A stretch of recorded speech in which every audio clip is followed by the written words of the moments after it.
All right. Welcome, everybody. Mary Ellen Slater, CEO and founder of RepCap, publisher of Managing Editor. I know you've heard me say this a few times today, and along with my colleague Tom Anderson, I'm your co-host, and I am super stoked about this talk. So I get to introduce you to my friend, co-conspirator, I don't know, Rocki Howard. Partner in crime, whatever you want to do. Whatever we want to call it. It's like whatever shit we're into. Like, Thelma and Louise. That's the jumping off at the end. We're not giving up that easy. So I am, like I said, I'm super excited. And what we're going to talk about today, this is something, as somebody who does marketing for the human capital management space, I spend a lot of time sitting at that intersection of marketing and talent, and it's kind of a weird place. And so do you, Rocki. So like you also have a very sort of intersectional. I think we've used the word intersectional like a dozen times in this talk, in this event today, but like truly our jobs wind up overlapping in this way. And so what I wanted to do was have you and I kind of come together. And we were just telling Michael before we started, is like, I want this to be the conversations that you and I have already. It's like, we're just going to do them for an audience. Absolutely. We're going to put the camera on for everyone. Right. And so Rocki, for those of you who don't know Rocki already, she is the brand spanking new Chief People Officer and Chief Equity Officer at the Mom Project, which I will let her tell a little bit more about when we get to that. But she literally just started that job like in the middle of all this. And we met through Smart Recruiters, where she was their Chief Diversity Officer. And we actually worked on a really, really awesome D&I benchmarking report together. And we kind of talk about that because some of that spurred this session. And a few kind of things you want to know about Rocki. Let me see, I've got this Prezi thing. I love Prezi, but then I get all excited when I see my friends and I forget how to use the internet. So Chief People Equity Officer, I told you that. She's been acknowledged as one of the top 100 minority executives 2 years in a row. She's the host of the Voices of Diversity podcast. Rocki is working on talent strategy, lean, project management, HR certificate. I mean, she's certified, like she's got the paperwork for this too, right? But really, I think in terms of your mission, I'm going to let you talk about that like a little bit. I'm not going to steal your thunder on that, but like Rocki's mission here. Go ahead. Actually, you talk about that. I don't know if you know what it is. It's really interesting. My mission is simple. It just shouldn't be so dang gone hard for people to show up in the workplace and be themselves. Right. And so, I'm a big advocate around multiple dimensions of diversity and how we change that narrative and how people show up. Like one of my personal highest needs, first of all, I can't hide some of my dimensions of diversity. I don't know if y'all noticed, I am a Black woman, right? Like I can't hide that. But my highest need is to be an individual, right? So even when you think about how I show up, like you don't have a lot of female executives that show up with nose rings and big hoop earrings and crazy glasses. And that should be part of what people embrace about me, not what makes me different and excluded. I identify as being she, her, Black, Christian, Gen X, wife, mom. And those are all things that should be part of my value prop. And what I find is that instead of being part of a value prop, it's part of a barrier. And so people use those things to exclude instead of include. And when you think about that in terms of marketing, Mary Ellen, you know this, like I am happy to say, like I said, I'm a Gen Xer, I'm 52 years old. When I grew up, like I couldn't look at a magazine cover and see someone who looked like me. I couldn't read a business book and see someone that looked like me. And, and then when I did look at things, they were stereotyped. And why is that? And I would kind of look at things and go, well, I see that, but that's not what my family's like. And that's not what it looks like. And so I think we have to be responsible. That's why I think this intersection between diversity, marketing, content is so critical, because the narrative that's out there informs bias that informs how hard it is or easy it is for people like me to do our jobs. So we all have to work together to be able to make this happen. So this is one of the reasons why I'm so excited to have this conversation. Yeah, and it's funny. I actually want to tell you something. There's something, when you talk about your bio, you kind of always roll through like, that you're a Black mother, Christian, I and a wife, I realized that there was an aspect of my identity that there are certain aspects. Okay, yeah, I'm a white lady. I'm a business owner, which is interesting to people. I'm often the only woman business owner in many meetings that I go to. The part of my identity that I held back, that I'm most likely to hold back of all things, it's not the LGBTQ part in most scenarios. Don't care. Like I find most of our clients don't care. It's the Christian part. Mm-hmm. I find myself, I'm Unitarian, which is, if we use the minority, majority, whatever religion, I find that I wind up sitting on that. Like that is not a part, even though it's really important to me and it's important to my identity, it is not something. That's the part I hide. And I don't know, seeing you put it in your bio, I was like, well, why don't I say that? Like, why don't I? I mean, that's a pretty important thing that shapes my outlook about the world and my worldview. And like, what am I scared of? Like, what's going to happen? Well, here's what happens, right? First of all, we've all grown up. And again, this comes back to this piece about content and how we change the narrative and how we open up conversations. So if you think about it, especially you and I, we grew up at a time where people were like, don't talk about race or politics or religion at work. Like, no, you don't want to do that, right? And I remember, Mary Ellen, you've gotten, and so you'll see the other side of it. You've gotten a million emails from me, and I'm sure you've seen me say, have an awesome and productive day. Many years ago, that used to say, have a blessed, awesome, and productive day. And one of my long mentors sent me a note and said, congratulations this week. And she said this to me. She said, I remember when you were told to remove the blessed part from your signature because it was inappropriate to be in the workplace, especially for what you do. And I'm so proud now that you are in a spot where you are amplifying and speaking about the fact that you are Christian. Because to your point, it does inform how I show up. It is a dimension of my diversity. And ironically enough, the thing that I will get, like when people drop me notes on LinkedIn, they will say to me, thank you for identifying as a Christian. Thank you for saying that's okay. But, you know, like, we're just starting to get into this. We're just like, look, let's be honest. We're not even comfortable with people going, like, if I'm describing an image, like, people don't want to go, oh, the Black girl with blonde hair. They trip over their words to go, well, you know, the one that's got big glasses on, the glasses and the earrings. They just, look, I don't mind you calling me Black. Call me Black. It's okay. That's what I am. And so, like, we can't even get there right now. We're still struggling. And so now when you start putting on other pieces, oh, I'm Gen X. Oh, it's not nice to ask somebody their age. Oh, I'm Christian. Oh, am I supposed to talk about that? So it's interesting that you say that. And when you think about how we talk about diversity, religion isn't even making the conversation right now. No, and actually, so that's one of the things, the way that we met, just to kind of give everybody an overview, we worked on this project for Smart Recruiters. It's a really great diversity benchmarking report. And I'll post a link to it. You guys can check it out. But you got 400 and something. This was your last thing you did before you left. It was like got 400 people to respond to 40 like really in-depth questions that the end result of it did not make them look good. Right? You know, looking at the gaps between what people were saying publicly and what they were doing. And one of the areas that I thought that stuck with me was you asked about how talent teams and marketing work together, because collateral, like the websites and the brochures and how you show all that stuff, that all comes out of marketing, not out of HR. And they are not talking to each other. They're not talking to each other. And it's really interesting. I will tell you, I was so proud of being able to deliver this report. Not many times in your career do you leave a role that, by the way, you absolutely loved, great people, but that you get to leave a role. And as you're leaving, you get to have like something that says, here's this nice, pretty little bow in a package of how I've spent the last year.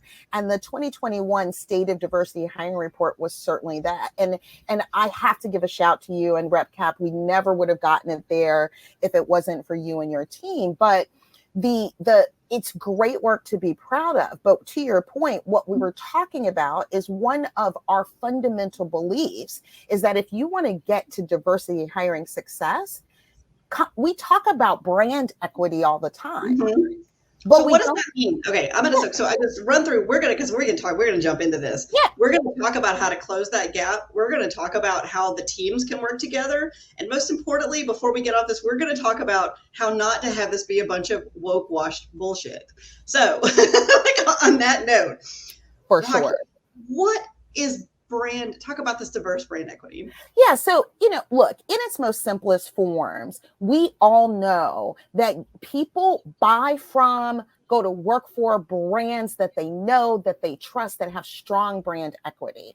And so think about the silly things like we're laughing. Like I can still sing the McDonald's song from when I was little, 2 all beef patty, special soft cheese. I can tell it's still in there. That's brand equity. I know what those golden arches look like, right? I buy Nikes because I just want to do it, right? Like that's all brand equity, right? So it would follow that if we know people buy from and people go to work for companies with a strong brand equity and identity, whole nother conversation, then why doesn't it follow that you would think that candidates are going to be attracted to companies that have strong diversity brand equity? And when I think about diversity brand equity in its simplest terms, how we defined it is that ability for a candidate to be able to see themselves working for you through their dimension of diversity at every touch point, not just the little section under your career, like here's your brand, here's everything else, here's the career page. And when I click down to the career section, then I see the diversity section, whatever. Oh, thanks for that section, right? Thanks for that paragraph. Thanks for that section, right? Oh, I always like it when it's just the EEOC notice. Oh, well. Like, thank you for following the law.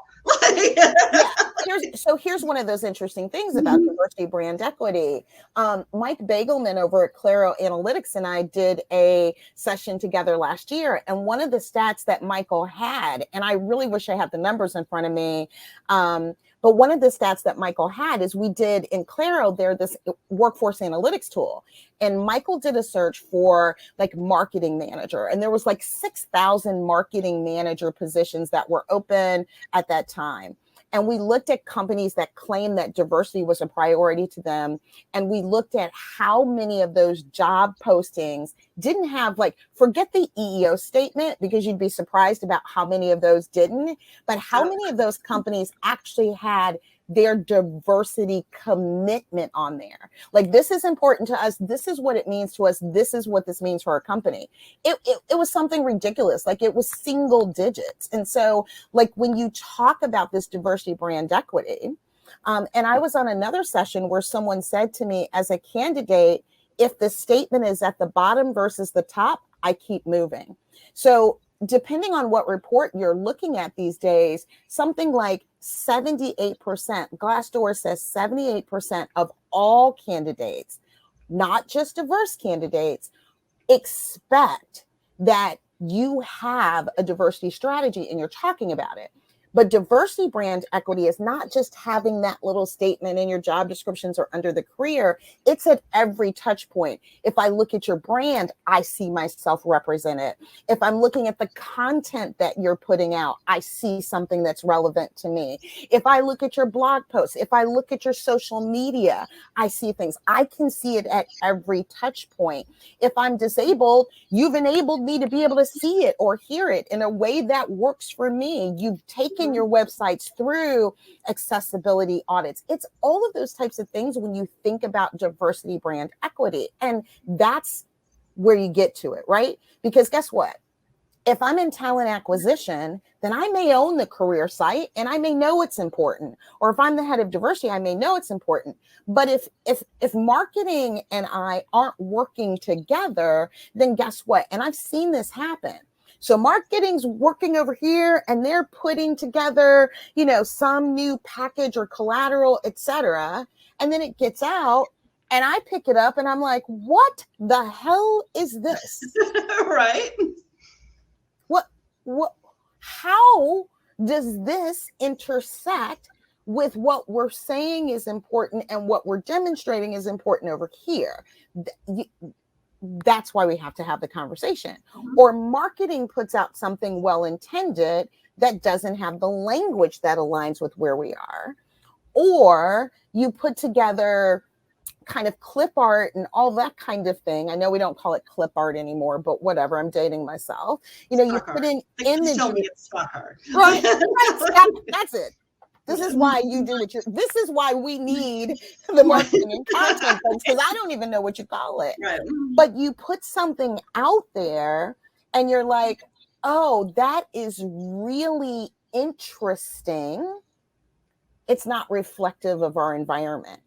So how do we articulate, like, this is who we want to be and this is who we are, and how do we make that authentic as well? So that kind of leads into that woke washing. Yeah, as I was thinking about it, actually, in terms of, you were mentioning things that marketing was doing and things that talent was doing and who got to, so this is a little bit about power and it's a little bit about budget, which is something else we also discovered, is like the budgets don't really align with what people say they're going to do, what they want to do. I believe them. I believe that people want to do the right thing. I do too. But they don't necessarily put the money. And then it's like, well, where is the money? And then who got to decide? So this is something where I think that the talent marketing thing gets a little interesting, because in your experience, who controls the budget for those web pages? Regardless of, like, you can say in talent you're in charge of the career site, but who actually has the money, that has the bucket of money that can be that can be spent on auditing for accessibility? Well, and it's so important that you ask this question, right? Because this is part of a bigger issue.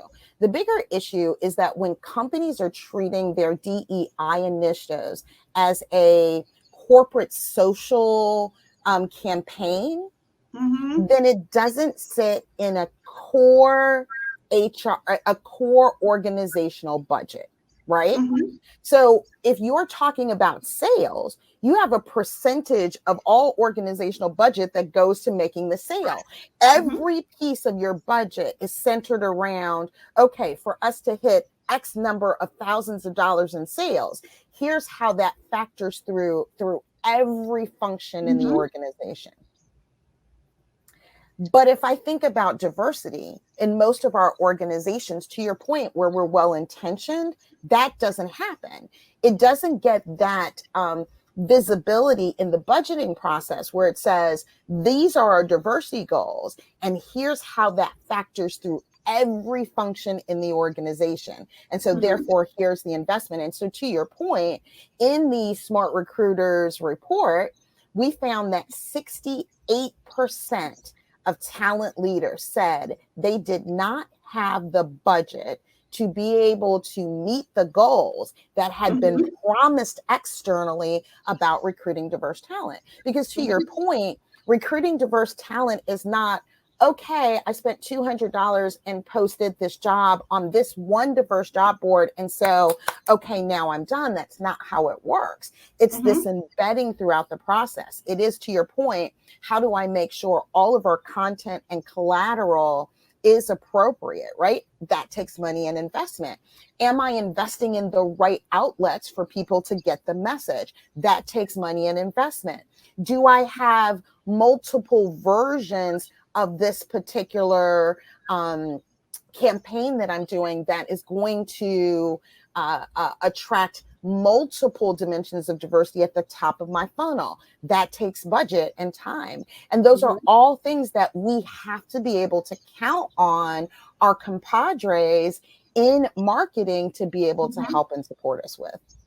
So what should marketing do? So you've got hundreds of content marketers, like, in general digital marketers, like, listening to this. Like, what's your ask of them? Like, what is the thing they could start doing next week that would actually, that you think, like, what change could they make? What requests could they make? How could they change the way they work? Yeah, I think there's when you say that it's simple and complex, my first answer to that is you need to have a relationship with the person or team in your organization that runs diversity. You need to understand what is the organization's perspective on diversity, right?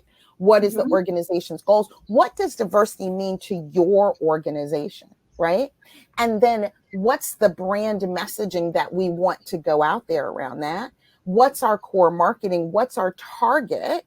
And then you can at least, at very minimum, filter what you're doing through that context, right?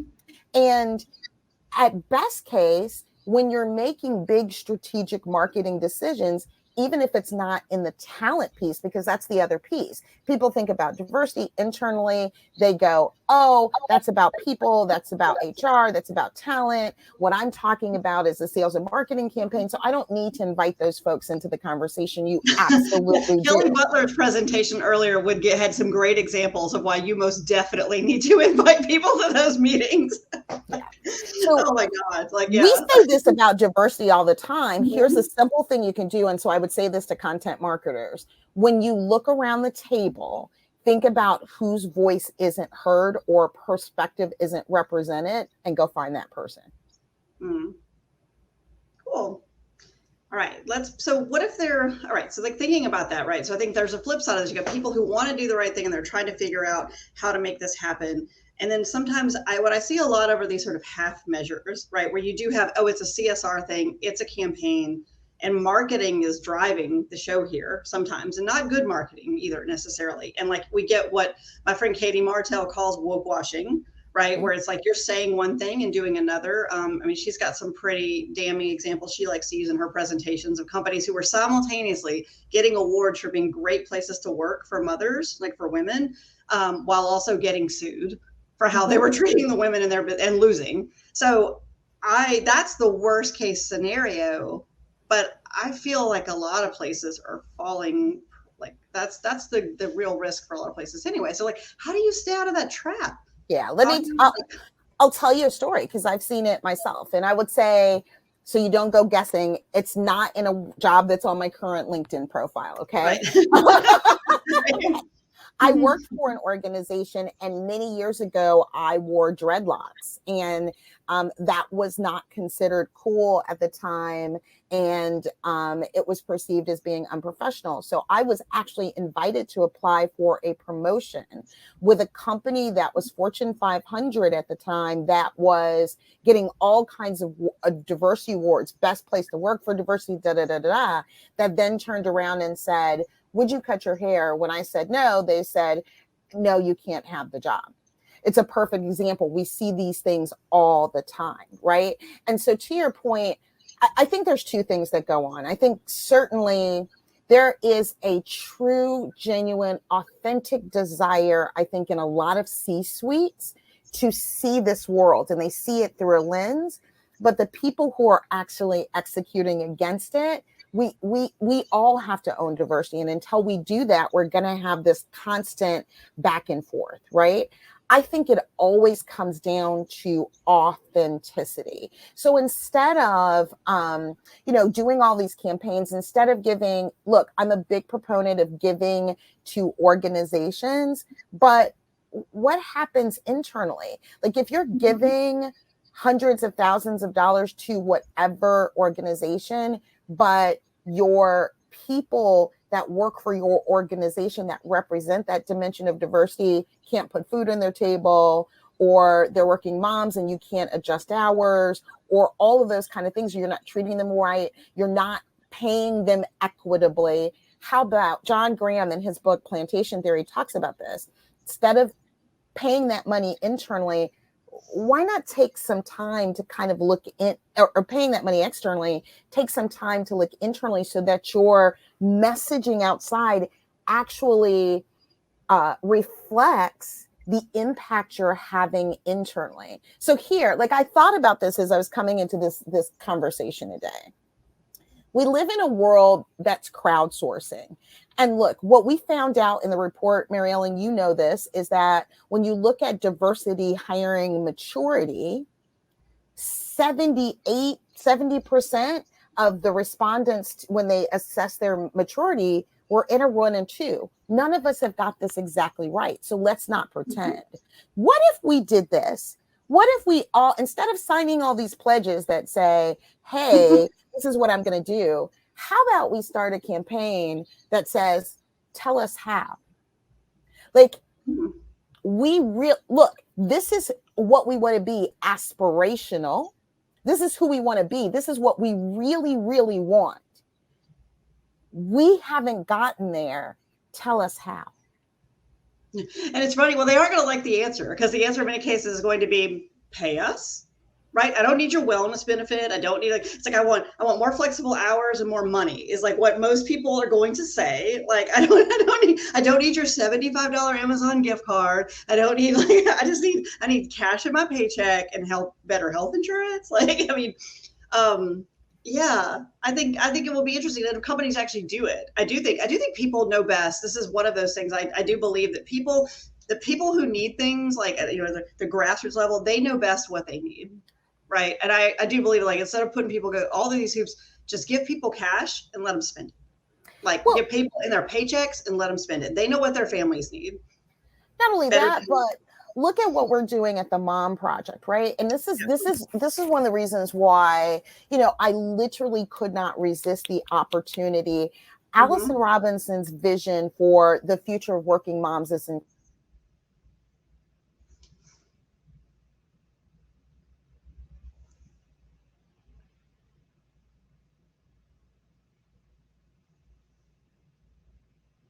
benefits. We as an organization have fertility benefits.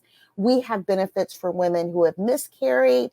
Now you're talking about aligning your message to what you're doing internally. That's how you do it. And look, be proud. You're not going to be perfect. We're all still working at it. Take it one step at a time, but don't pretend to be something that you aren't. I think that's fair. I think if people would find that people are more sympathetic, frankly, if, like, they get it that you're a work in progress. I mean, I agree with that. Actually, very much agree with that. I think if you tell people this is where we are, and then you're showing improvement, like, that's where benchmarking is important. I'm showing improvement. All right, we've got like 3 minutes left, so I want you to tell me about the Mom Project. Talk to me about, you mentioned a little bit why you took this role. I mean, it's a pretty great title, for one. I appreciate the way that they positioned. I think having that equity there too. I think they're sending a message here. So talk to me about this role and, like, what you're going to be doing in 2022. Yeah, so really it's about our goal. If you didn't see the announcement, on Friday, we announced that we just closed our Series C with an $80 million investment, and we're going to be investing that in the future of working moms. Our goal is to create $1 billion of economic opportunity for working moms in the next 2 years. I'm also going to get to be very involved in our nonprofit called Rise.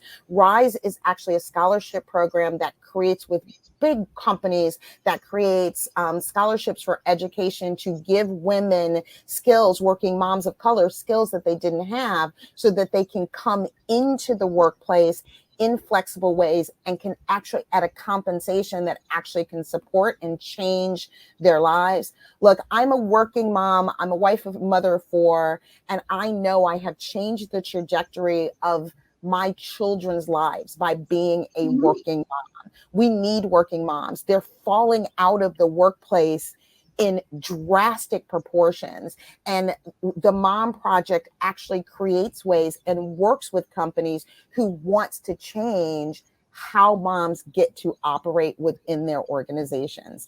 And it's incredibly powerful. I'm so excited to be here.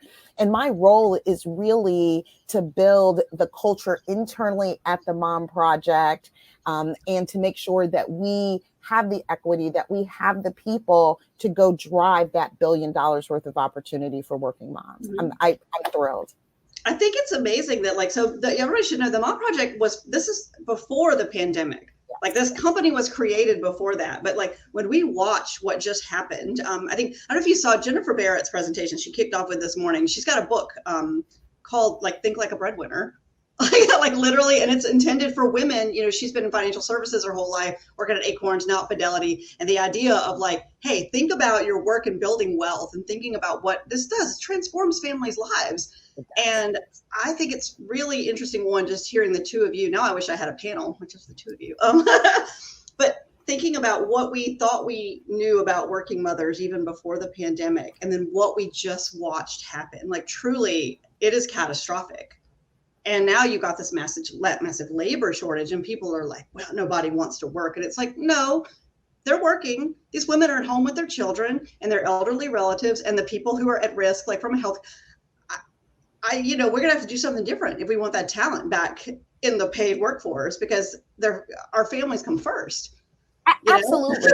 Like, families do come first, but we forced women to make that decision. I can tell you, I have paid a hell of a price for being a working mom, right? Mm-hmm. And my 4 kids, I'm sure, would tell you that. But like, literally, there's some, like, does it matter if you get the balance sheet at 2 a.m. or 2 p.m.? No, it really doesn't. So can we really start to think about how we change things?